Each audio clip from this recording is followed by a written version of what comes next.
Ok. Cheikh Oumar Bari.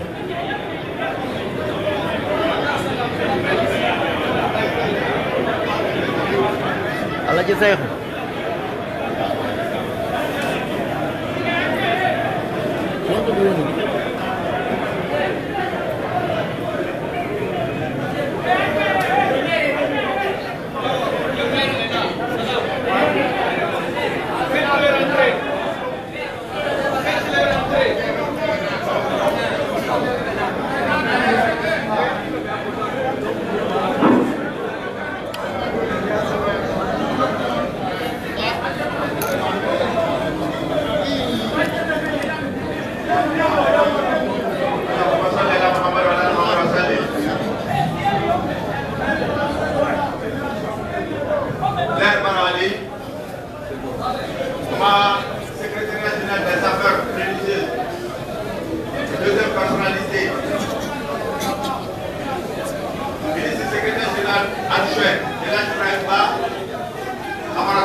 الله أكبر الله أكبر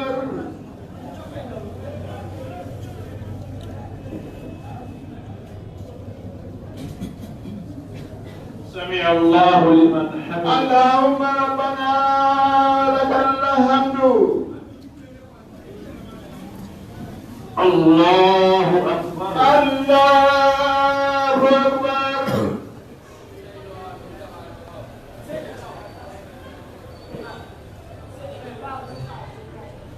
الله أكبر الله أكبر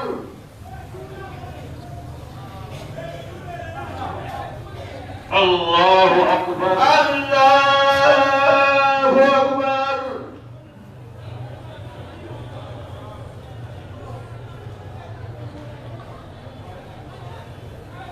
الله أكبر الله أكبر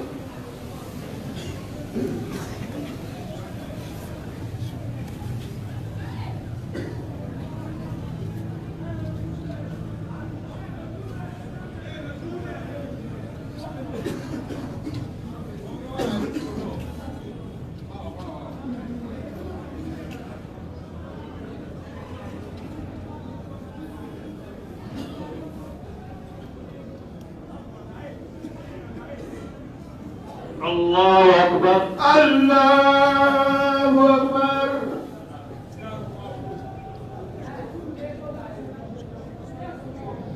سمع الله لمن حمده اللهم ربنا ولك الحمد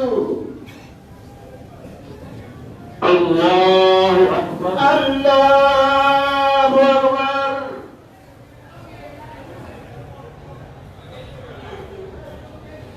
الله أكبر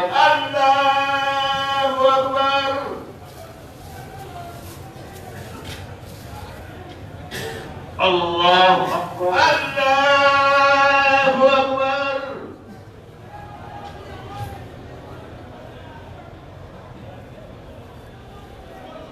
الله أكبر الله أكبر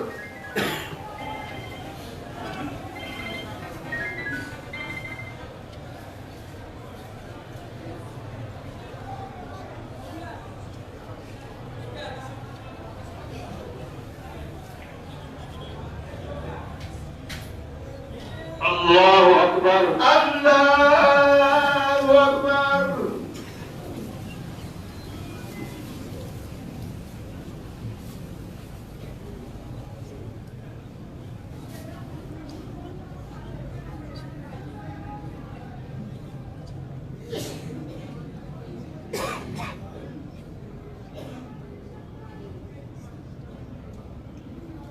الله أكبر الله أكبر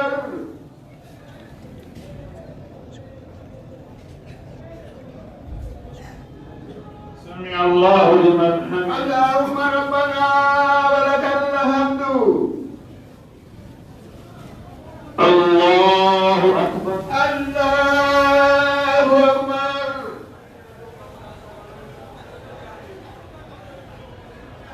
الله أكبر الله أكبر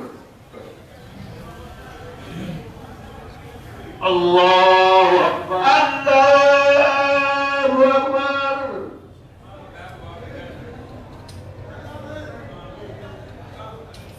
الله أكبر الله أكبر الله أكبر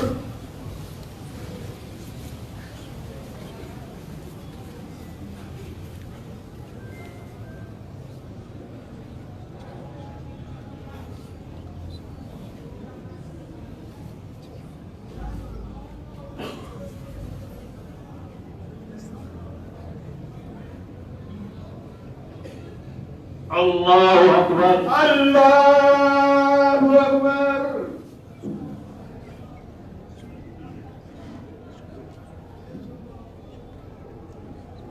سمع الله لمن حمده اللهم ربنا ولك الحمد الله أكبر الله أكبر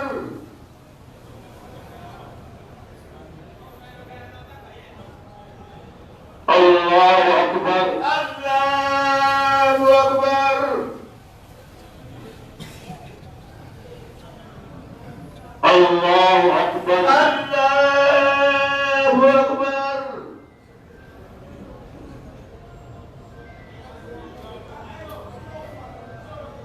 الله أكبر الله أكبر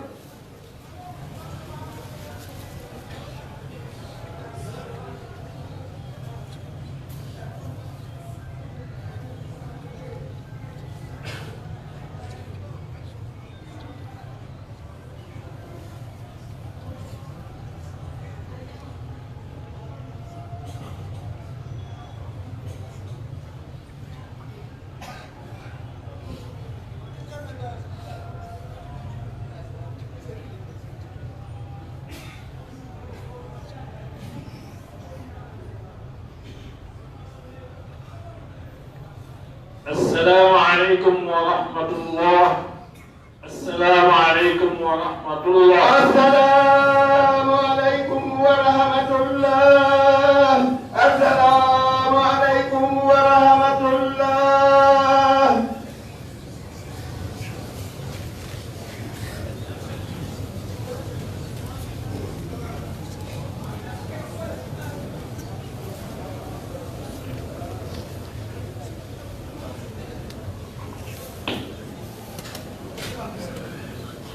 ala yo fure no wodi ɗon teɗo e jama mo wi wonka place mum ɗoɗo ɗe fuɗe o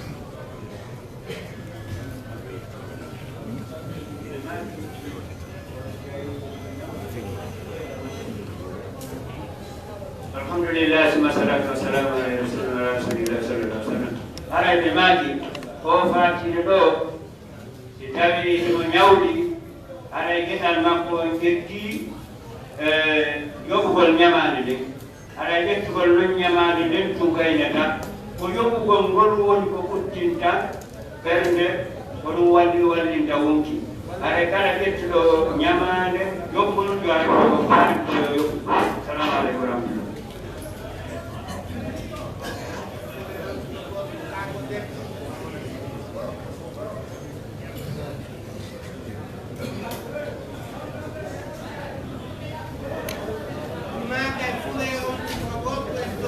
Ko gorko fure on haray ko gorko haray ko gorko joni haray ko gorko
ay maki yo safine fure on ko gorko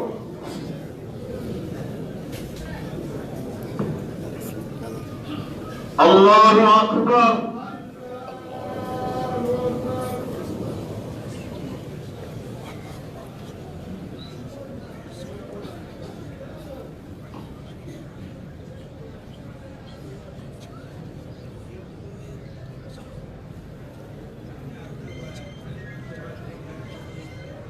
Allahu akbar Allahu akbar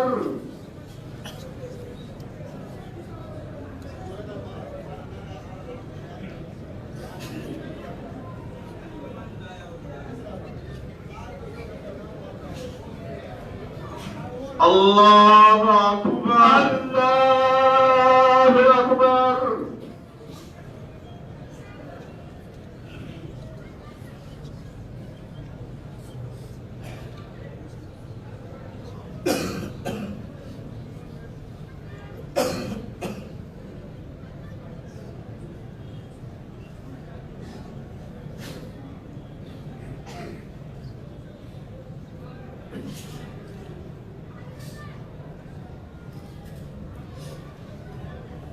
Allahu akbar Allahu akbar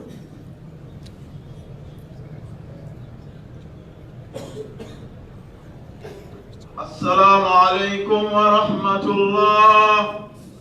السلام عليكم ورحمة الله.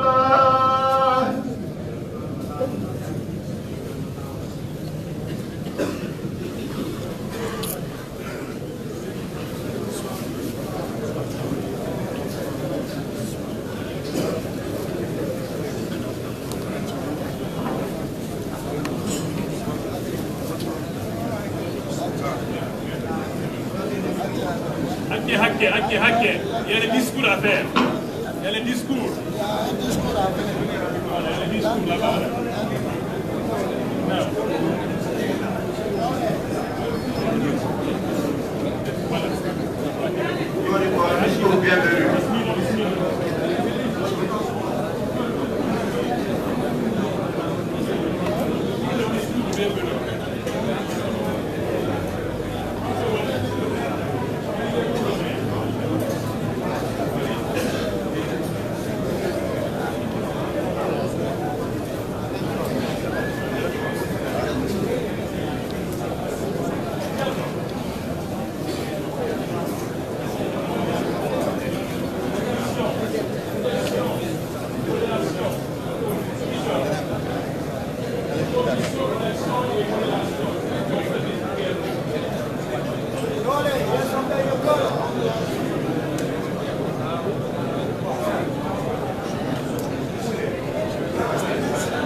Monsieur Hashimi, il a demandé ici. Hasimiu président organisation Fio Jamio ɗo landa ɗo yo adda men discours windaɗo on Fio Jamio ko kanko ɗum habba fiyo gonɗe fuɗɗe.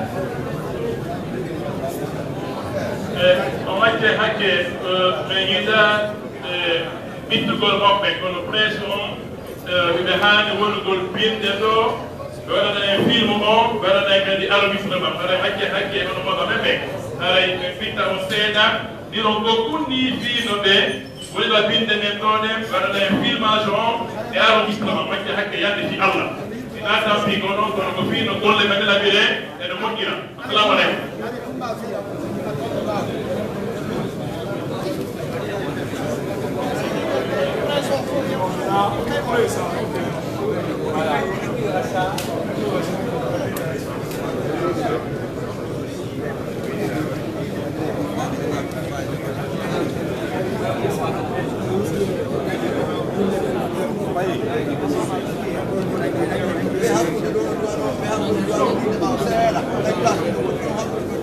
Maintenant, le discours de bienvenue, ça sera prononcé par El Haj Hashimi.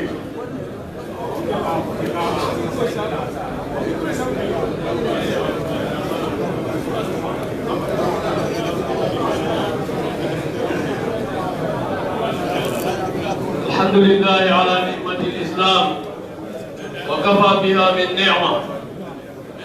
اللهم صل وسلم وبارك وزد على المبعوث رحمة للعالمين نبينا وشفيعنا ورسولنا محمد وعلى آله الطيبين الطاهرين وصحبته الكرام والتابعين لهم بإحسان إلى يوم الدين. ثم أما بعد، السلام عليكم ورحمة الله وبركاته. Excellence, Monsieur le Président de la Transition, président du CNRD, chef de l'État, chef suprême des armées, son Excellence le colonel Mamadi Doumbouya. Allahu Akbar. Walillahi alhamd. Excellence, Messieurs le Premier ministre, chef du gouvernement, Mesdames et Messieurs les membres du gouvernement, Excellence, Messieurs le Président du CNT, Conseil national de la transition, honorables membres du CNT, Excellence, Monsieur le Secrétaire général aux affaires religieuses, Elas Karamoko Diawara, Excellence, Monsieur le Secrétaire général adjoint aux affaires religieuses, Elas Ibrahim Ousmane Ba, Excellence, Monsieur le Secrétaire de la Ligue islamique communale de Ratoma, Excellence, Messieurs les membres du collège des imams de la grande mosquée Faisal, Excellence, Monsieur le grand imam de la mosquée, Excellence, Mesdames et Messieurs les représentants des corps diplomatiques, consulaires et des organisations internationales partenaires, Excellence, Madame la gouverneure de la ville, honorable maire de 5 communes, Ratoma, Dixin, Kaloum, Matam et Matoto,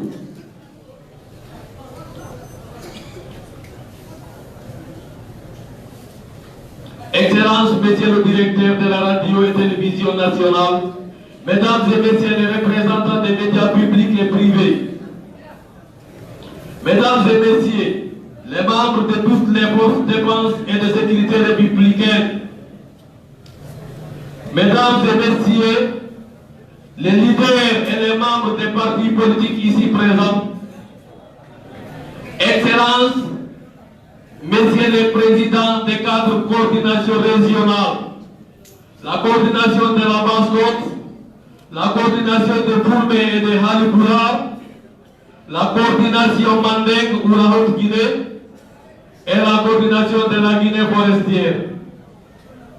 Mesdames et Messieurs, les membres de toutes les centrales syndicales, Mesdames et Messieurs les membres de la société civile, du secteur privé et des organisations diverses, Mesdames et Messieurs les membres des organisations de défense et des droits humains, Excellence, Monsieur le Président de la Haute Autorité de communication HAC, Mesdames et Messieurs les représentants des organisations informelles de Guinée, le patronat, le GOA, la Chambre du commerce, la Chambre d'agriculture et de l'élevage, ainsi de suite.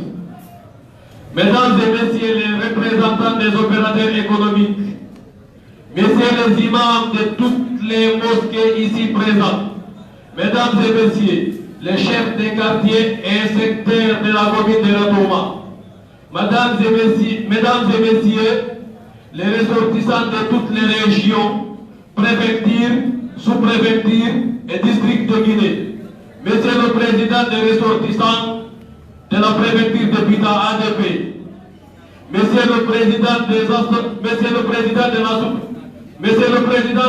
ressortissants de la sous-préfecture de Gongolé, Monsieur le Président des associations de la jeunesse de Gongolé, Monsieur le Président du district de Djindji ici présent, Monsieur le Président des ressortissants de Djindji, Elas Amadouba, Mesdames et Messieurs les hauts cadres, Mesdames et Messieurs les sages ici présents, distingués invités, Mesdames et Messieurs, je voudrais tout d'abord rendre grâce à Allah le très miséricordieux, l'omnipotent et l'omniscient de nous avoir réunis ensemble ce matin dans cette circonstance très particulière relative à l'inauguration de la mosquée Elas Amadou Baïlo Djindji Ba.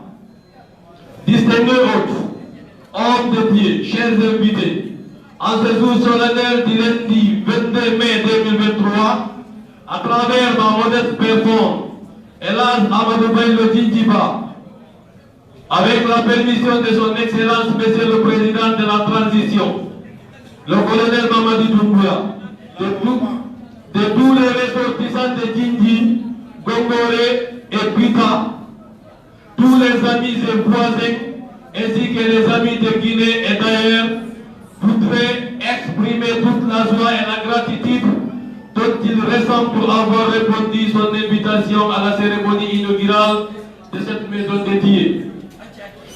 Excellences, Monsieur le secrétaire aux affaires religieuses de la République, Mesdames et Messieurs, conscients de l'importance que peut avoir l'impact de cette infrastructure moderne sur l'épanouissement et la propagation de l'islam, Elhadj Ahmadou Baylo Djindjiba, philanthrope hors pair, scrupuleux homme de Dieu, très jovial, est un digne fils de Djindji, dans la sous-préfecture de Gongoré, préfecture de Pita, qui ne ménage aucun effort pour contribuer au développement socio-économique de Guinée à travers d'énormes œuvres sociales de base. Excellences, Messieurs le secrétaire aux affaires religieuses de la République, Mesdames et Messieurs, sans abuser de votre précieux temps, honorables invités, permettez-moi de vous présenter en quelques lignes les caractéristiques fondamentaux de la mosquée Elhadj Ahmadou Baylo Djindjiba, pour l'inauguration de laquelle nous sommes réunis ici au quartier Amdalaïde, dans la commune de Ratoma. Ainsi, possédant une capacité d'accueil de 2500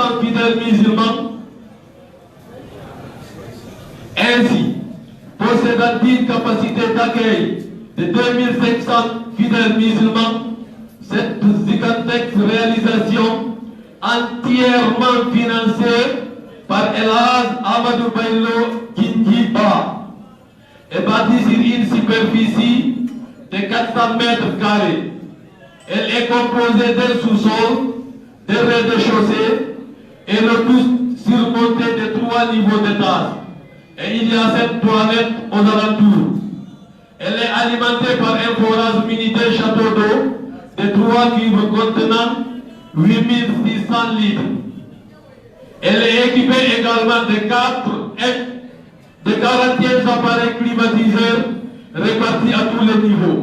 Elle est couverte entièrement de tapis, dont 60 rouleaux de 6 mètres, 40 rouleaux de 10 mètres et 30 rouleaux de 12 mètres.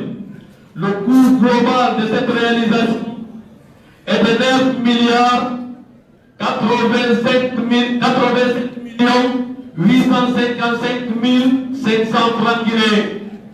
Je répète, le coût global de cette réalisation est de 9 milliards 87 millions 855 500 francs guinéens.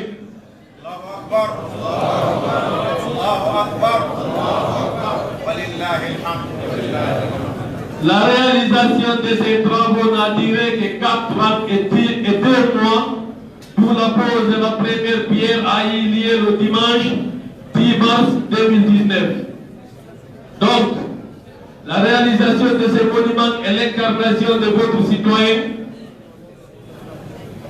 Elhadj Ahmadou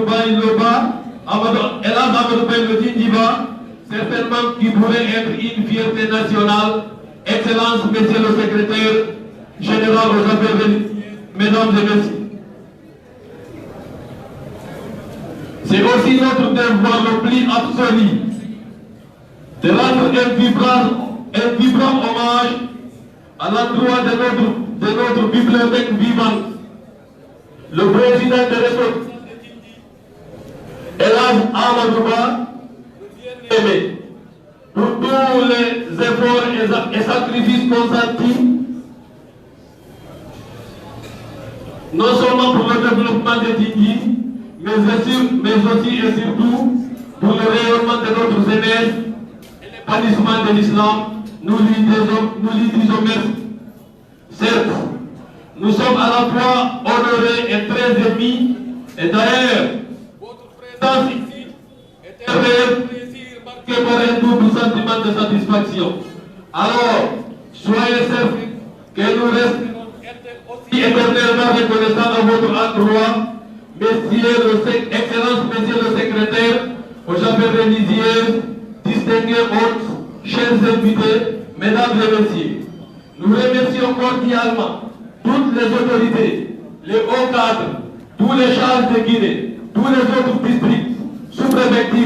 préfecture et la Ligue islamique pour leur soutien indéfectible en répondant favorablement à cette invitation. Nous ne saurions terminer, je ne saurais terminer cette allocution sans traduire fidèlement le message de sincère remerciement de Elhadj Amadou Djindjiba, de Elhadj Amadou Ba, auquel je joins les miens, ainsi que tous les ressortissants de Djindji, Gongoré, Pita, à l'endroit de son Excellence, Monsieur le Président de la Transition, Président du CNRD, chef de l'État, chef suprême des armées, son Excellence le colonel Mamadi Doumbouya. Allahu Akbar. Walillahi alhamd. Pour son engagement ferme, sa bravoure couronnée par une témérité absolue sans faille, allant dans le sens du bien-être socio-économique de tous les Guinéens sans exception aucune, ainsi que les membres de ce gouvernement qui ne ménagent aucun effort pour satisfaire ces exigences de développement durable de notre chère Guinée. L'implication de la couche juvénile dans les institutions étatiques, mixtes et privées, est une véritable illustration pour un décollage rapide et durable de notre cher bien commun. Vive Monsieur le Président de la République, vive Monsieur le Président de la Transition, chef de l'État, son Excellence le colonel Mamadi Doumbouya, vive Monsieur le Secrétaire Général aux Affaires religieuses, et vive Monsieur le Secrétaire Général adjoint aux Affaires religieuses, vive Elhadj Amadou Ba, vive l'islam et la jeunesse, Dieu protège le public, loin à Allah le très miséricordieux, signé Mamadou Ramadan Djindji Gongoré, président de l'amicale de cette restauration de Djindji. Aujourd'hui, je vous remercie. Allahu Akbar. Allahu Akbar. Walillahi alhamd.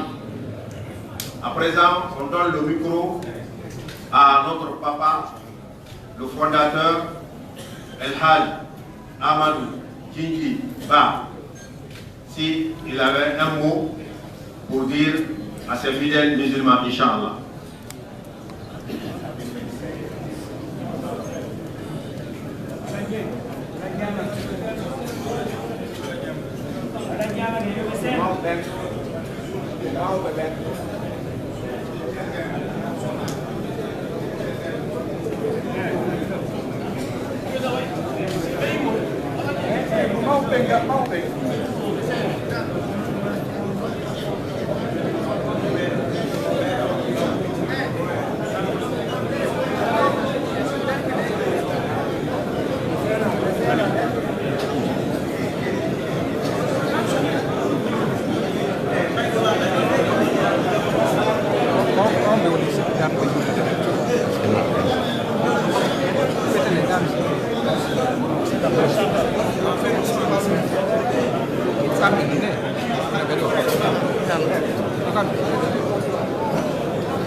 Suppose get saya on seda kamera di bingo.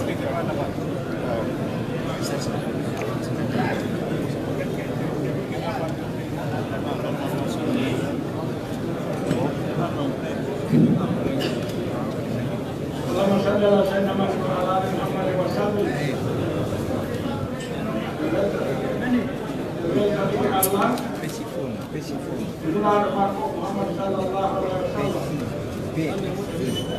Moƴƴi en nde ñalaade hannde kadi ɗo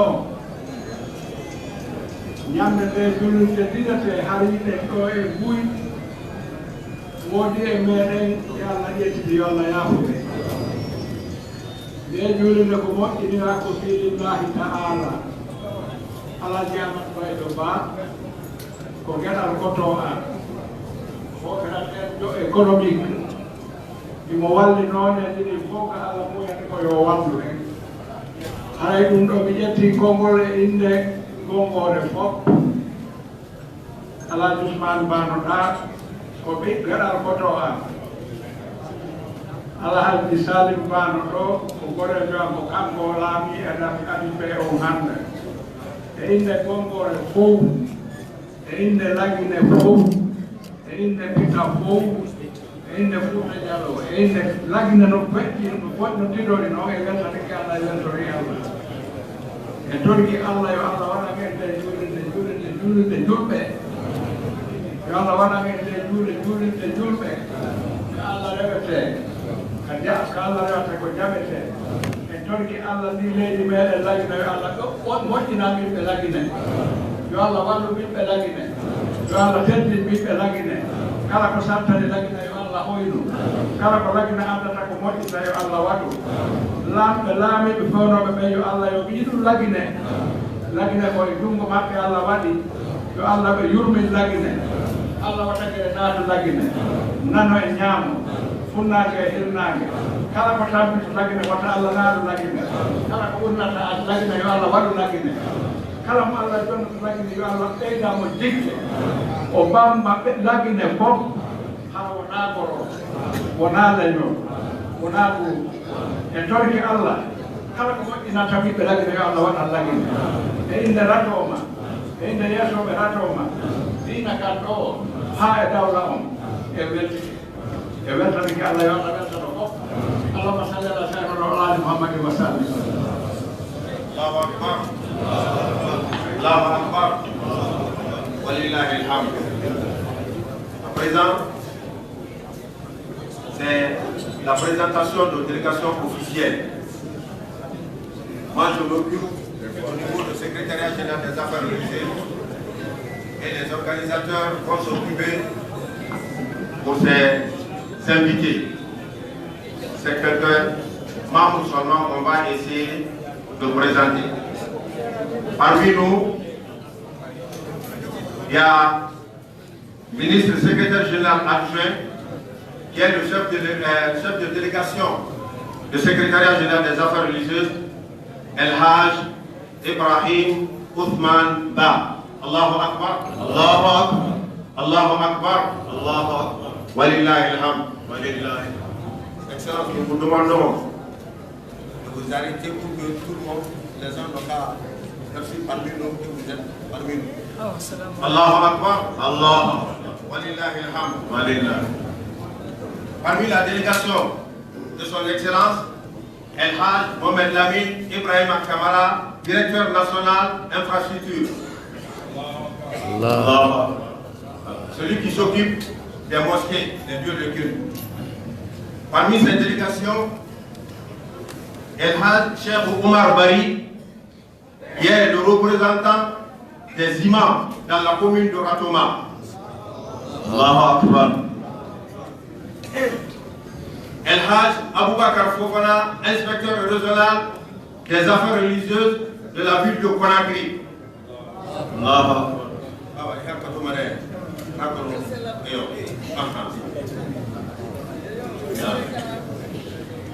Allahu Akbar. Walillahi alhamd. Parmi la délégation, El Haj Alpha Ahmad Bari, direction nationale de Waqf et Zakat, secrétariat général des affaires religieuses. Allahu Akbar. Walillahi alhamd. Parmi les personnalités, El Haj Mohamed Salou Keyoko. Il est dans une autre institution, dans notre cadre ici. Il est venu avec mon ministre. Moi, je le présente ici. El Haj Mohamed Salou Keyoko. Allahu Akbar. Allahu Akbar.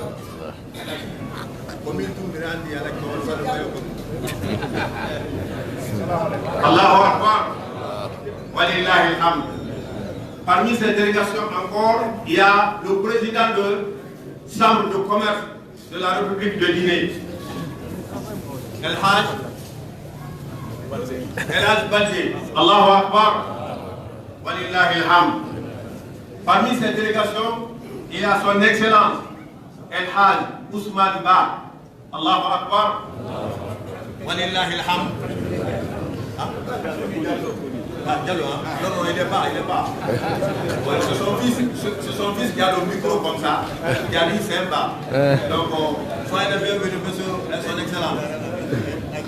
Parmi ces délégations, في هذا الوفد الكريم معنا مشايخ من الأزهر الشريف، يعني بيئة الأزهر الشريف هم معنا بكرامتهم وباحترامنا لهم، وهم الواقفون إن شاء الله جالسون أمامنا.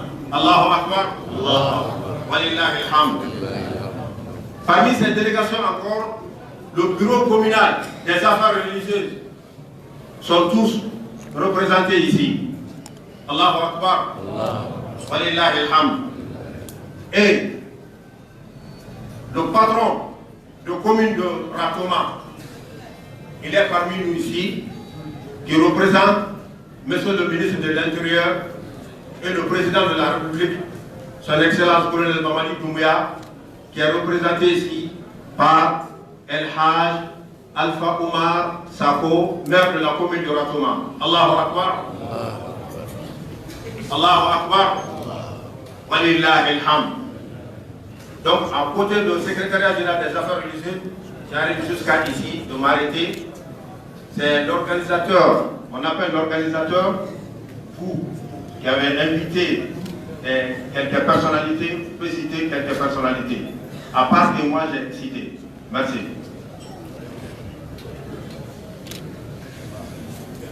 Oui, on arrive, c'est pas à pas.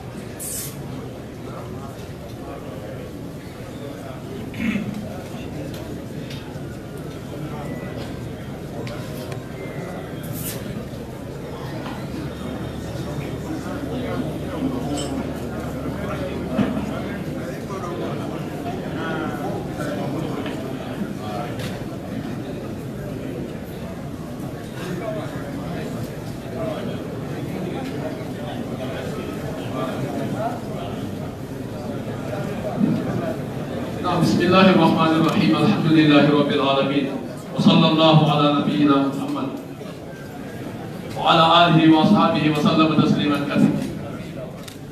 هاي نمبر ما كيسودي كابي هاي ليست انفيتي بنتو هينو دودي هاي بويسيني كي دوودي كي هم بنغان توجي هاي إندي ماوي مدمبك كامبي إلاز أمادو با بريزيدا ميني موندو ha e mawɓe Elhaj Madiou Ba e fo yimɓe gaɗe e hewta Elhaj Abdoulaye Pata Diallo e Elhaj Amadou Baylo ɓe jabbiɗen ɗo inde muɗum ɓe haray ɓe maaki tigi tigi on haray seeɗiɓe gaɓe fof ɓe werdanike ɓe ɓe jarniɓe haray no mawɓe jooɗi ɗo ni jooɗi haray ɓeyɗa ɗuɗa ko waddete moore ɗon e haray sina seeɗiɓe gaɓe fof ɓe werdanama ɓe jarnama on fof e moɗon Allah yo hewta e hoɗe jamoƴere haray musidal jinɗigal fof gongore witan e fottuɓe ɗo julɓe foore weltanama jarnama duwanama yo Allah yumma ko moƴƴude joddi barakallahu fikum jasakumullahu khayra. Assalamu aleykum wa rahmatullahi wa barakatuh.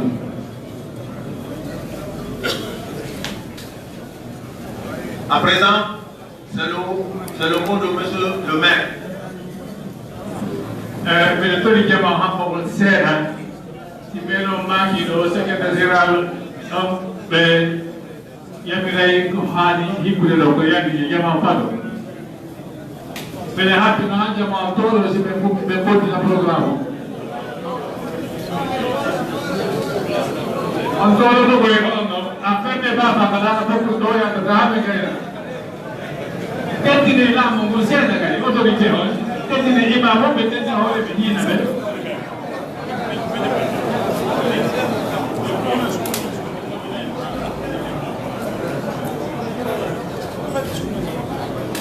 اللهم صل على سيدنا محمد وعلى اله وصحبه وسلم.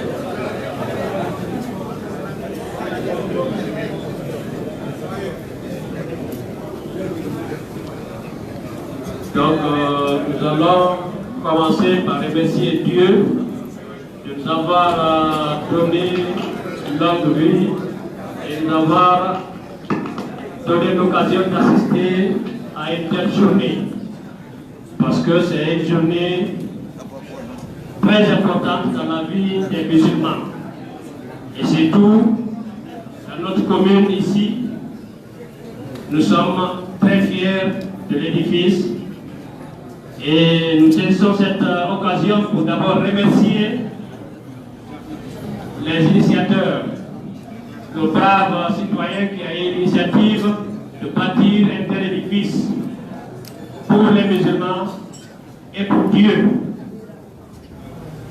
remercions vous aussi, tous ceux qui ont accepté d'être là, d'avoir abandonné tout ce que vous avez à faire pour venir répondre à l'appel de l'islam. Nous vous remercions beaucoup. Nous vous remercions au nom du gouvernement, au nom du président de la transition, de Madame la gouverneure et au nom de tous les musulmans de Ratouma. Et nous demandons à tout le monde, à tous ceux qui peuvent faire pareil, à tous ceux qui peuvent faire un peu pour l'islam, de le faire. Même si on ne peut pas faire comme Elas l'a fait comme ça, mais nous souhaitons de voir dans tous les quartiers, dans tous les secteurs, les musulmans réunis pour la cause de l'islam. Parce que nous savons bien, quand l'islam est répandu, c'est la paix qui règne sur tout le monde.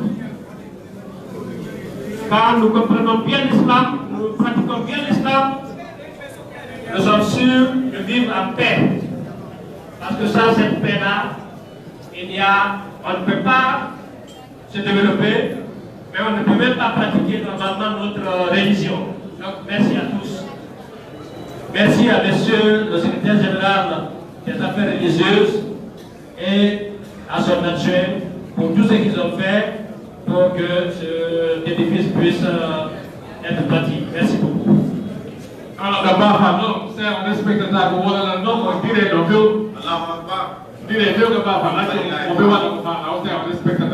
Merci monsieur le maire. À présent, nous allons appeler son excellence, ministre et secrétaire général adjoint, Elas Ibrahim Ba, pour son allocution. Mais avant ça, je vais appeler les collègues des imams qui vont s'arrêter devant la délégation. Après ça, son excellence va faire son allocution, Inch'Allah Ta'ala. J'appelle les collègues des imams. Al-Hajj Dr Mamadou Ribari. Al-Hajj Dr Mamadou Ribari. Il est là? Ah, Akbar. Donc, le docteur est là.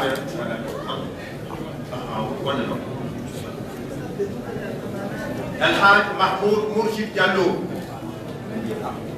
Dr Mohamed Ibrahim Sori Sissé.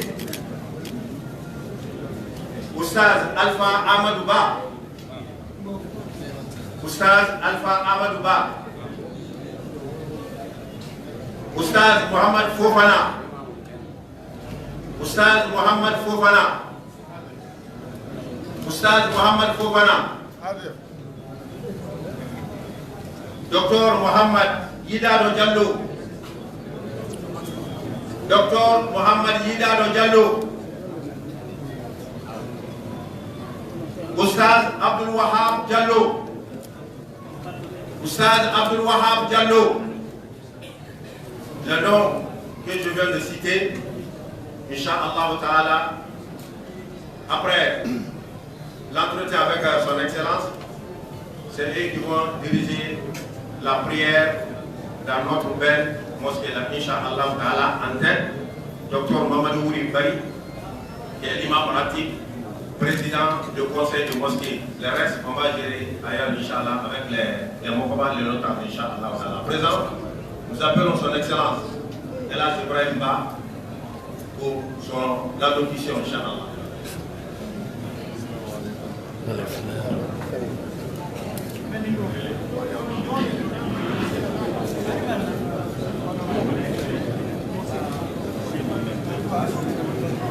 بسم الله الرحمن الرحيم.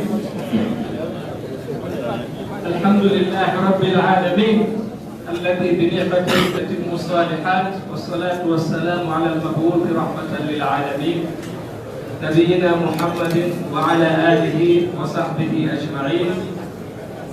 أما بعد، السلام عليكم ورحمة الله وبركاته.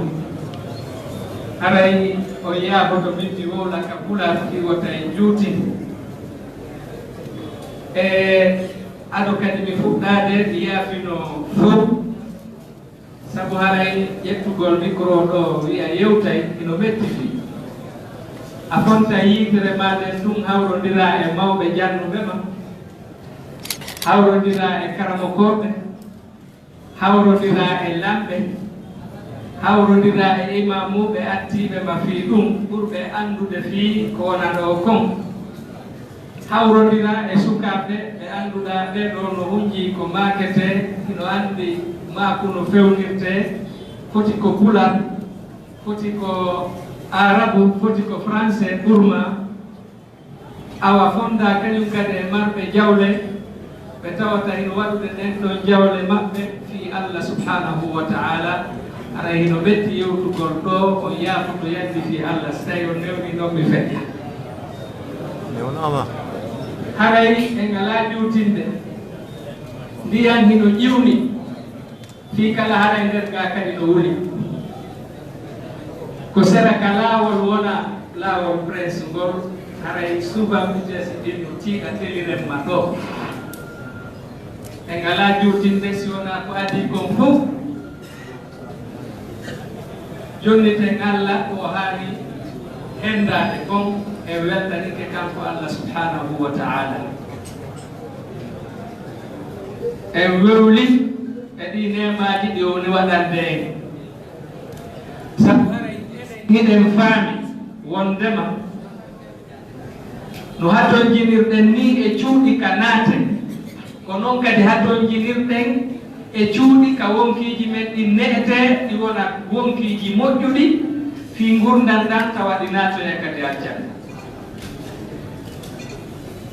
ka leydi darna o enen ka julɓe ɓen e wiyata hande kadi wattandi darde few ko noon kañum kadi juulirde ɗen kadi koɗe ɗuuɗi wo e wiyata ara en ha accire ni juulirɗe puisque eɗen felliti wondema se en heeɗi Allah hara en heeɗi fof si tawi noon en faɗi Allah haray kadi fus en e ɓaali en maraka heɓeten Allah ɓuri e ɗe juulirde joni en weltike ko tawata ñande o ñande iɗen taweɓe fi udditugol juulirde wonde hara ko woɓɓe goo walliti en wonde hara ko enen tigi jonnidiri sokeje wonde hara ko goto tun e meɗen immi waɗane e ɗum ko yettugol Allah no moƴƴa se ndaari ngol laawol ɗo ittude dow honno rompoye mon ɗa se jippori ɗon seɗɗa se ngari ha waɗo e yeywonde se jippike ley ɗo seeɗa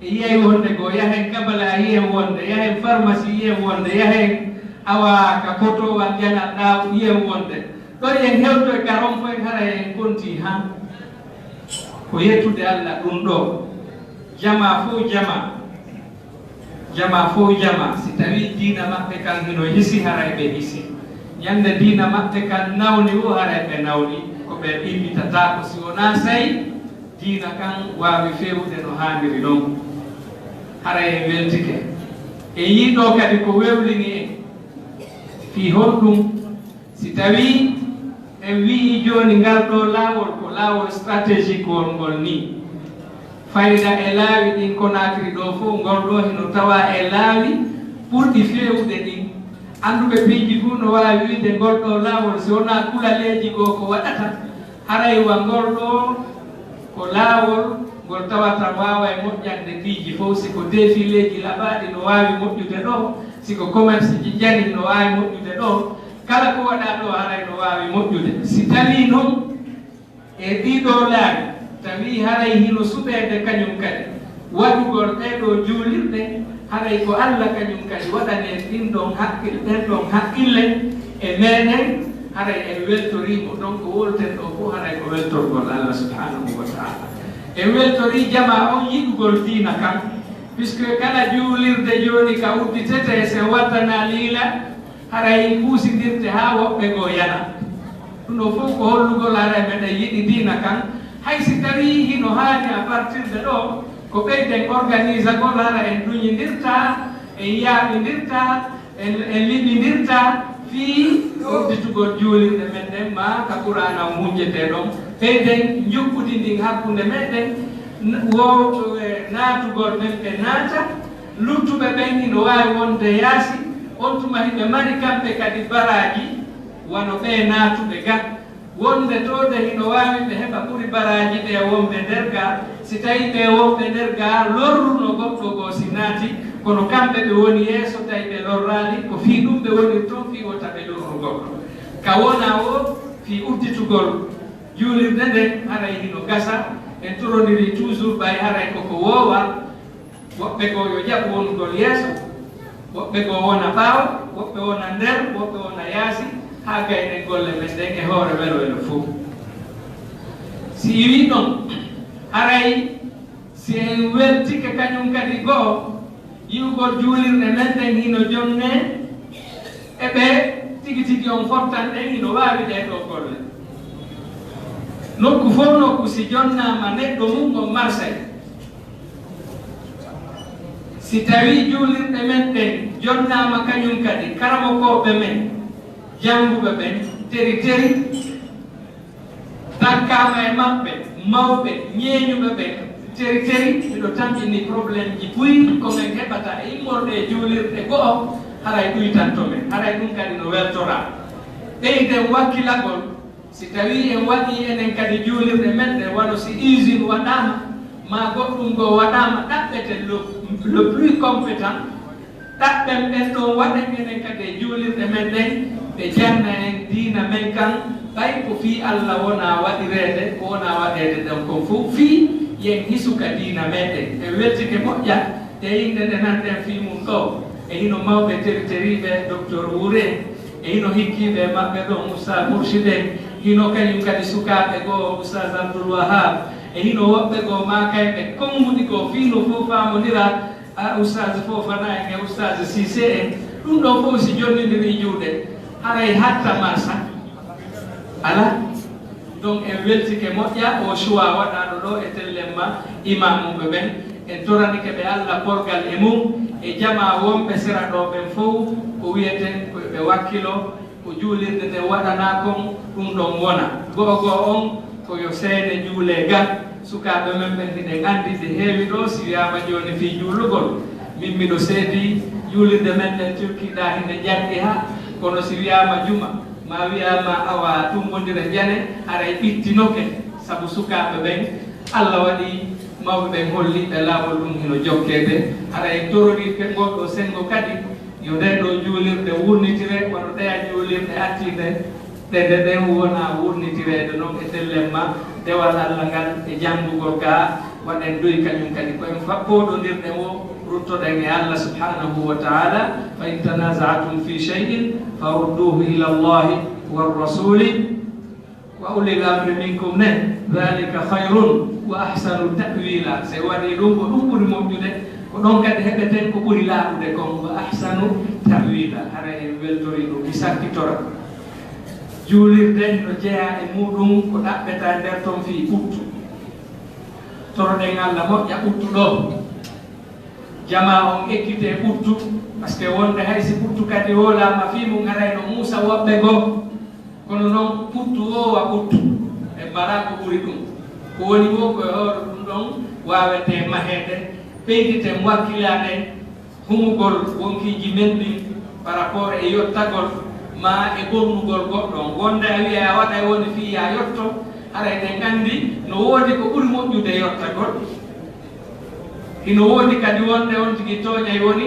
iɗen andi tooñe ɗen nayo waɗe haɗa koye wattan yila ɓay Allah waɗi sifa ɗum ɗo no waɗede ka sera laawi men wota en tooñidir Qur'an Allah subhanahu wa ta'ala ko wi inni harramtu dhulma ala nafsi wa ja'altuhu muharraman baynakum fala tadhalamu ka Allah harmini kañum tigi e hoore mum tooñugol Allah tooñata o waɗi kadi ɗum no harmi hakkunde meɗen wota en tooñidir si tawi on tigi kadi tooñama wonde imo wawi yaafade par ce que ko ñande on tigi heɓoyta nafa konko o yaafiɗo ɗon o miijoto ɗon tawa ara tooña aduna ɗen fof ino waɗa e makko o wona yaafiɗo hakke ko heɓoyta dardiaji ka ñande darga si wi ɗon sakkitoren haray dodirangol en fof ko adi kon fof taho ka diina men kan ino holli en si tawi woɓɓe woni Allah waɗi woɓɓe yeeso mo ka laamu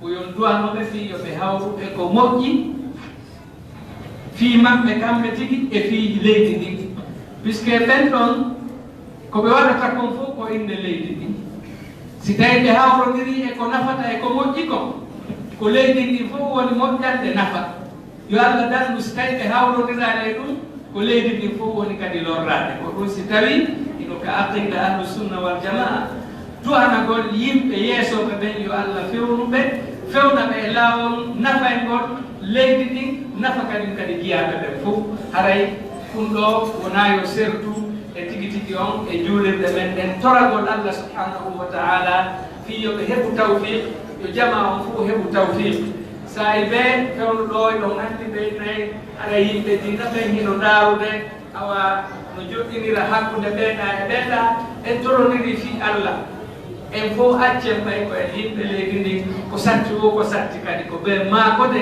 ɗum kadi haray jaɓɓen maakodugol ngol toroɗen Allah e waɗu barke e ko wonte maakodude kon par ce que ko kanko woni jeyde ɗuma e hoore laaɓal ɓernde si ɓernde nden noon laaɓaali haray wonde men tay fi kono si nde laaɓi tum en duyke Allah en torike Allah e hoore laaɓal ɓernde golleji wonaani waɗede ɗin ka tawi ko fii laaɓal na fii meɗen yo hannde kaariɓe kadi no waɗde ɗum ɗo waɗay batte si wonaa ɗum en soñjoto ko ɗum haray en faalaaka janngugol qur'ana e won folklore jannge qur'ana waɗe toraade Allah fii leydi ɗin kono hatojjina e wiigol ko be jama on fof momo andina jama on fof wiyanɗen janngude qur'ana ɗo fii hettagol leydi ɗin waɗu tun Allah kan no renti inchallah wa qul i'malu fasayara Allahu amalakum wa rasuluhu wal mu'minun wa saturadduna ila alimil ghaibi wa shahada fayunabbi'ukum bima kuntum ta'malun ɗum ɗo woni aya o golle tun yoy to joni battumo kon haray o yaafoto fewnimi juutina kono ɓay ɗo yaafi haray ko ɗum ɗon mi woni poɗirde ɗo seeɗa o yaafoto haray ministre on ko menen ardayno kono alhaali ɗo geeli fewɗo hajji on ɗo no metti fi haray hiɓe salmina on hiɓe weltori on fof en toriki Allah yo Allah ɓeydu barki e golleji men ɗin fof ittude yeesoɓe ɓen haalamaɓe ɓen fof en toriki Allah yo moɓinir ɗum ɗo fof ɓerɗe maɓɓe nayi e ko o yiɗi kanko o yarli e ko nafata leydi men ndin ko fof aray assalamu aleykum wa rahmatullah wa barakatuh. Allahu akbar, Allahu akbar, walillahi alhamd. Tigi nandi ko tuwa ɗum no lutti inchallahu taala e warnagol kono joni saɗa ko aɓe fof sende ko mene jagake ɓe yalta fe warnagol inchallahu taala saɗa ko aɓe fof sende ka suudu yaw inchallah mene jagake ko mene warnata inchallah ɗumide haɓere hakke paymen ɓeyta fi berleji ɗi har woɓɓe ko araali woɓɓe ko attinargol wona bindi haray ligue islamique on e imam mum ɓe faysal e ligue communal on no balaji alseni jawne teddugal moɗon